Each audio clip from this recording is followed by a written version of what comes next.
চলো চলো বাড়ি চলো বাড়ি চলো।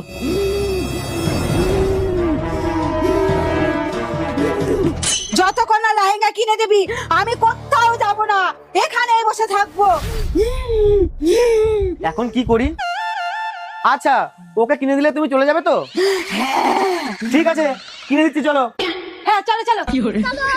বলছি লাল কালার নেবো কিন্তু। হ্যাঁ লাল কালার নেবে? ওটা তো আমি ওকে তাড়ানোর জন্য বলেছি। চলো। তুই আমাকে মিথ্যা কথা বলিস? তোর এত বড় সাহস! আরে আরে আরে আমি তো মজা করছিলাম, আমি কিনে দেবো লেহেঙ্গা। ঠিক আছে চলো চলো চলো। अब देख तू। তুই লেহেঙ্গা নিবি? লেহেঙ্গা তুমিও পা দিয়েছো? এই নে লেহেঙ্গা। আমার কিচ্ছু হয়নি, আমি তো মজা করছিলাম, আমার লেহেঙ্গা লাগবে না। আমিও মজা করছিলাম। এ নাও চলো।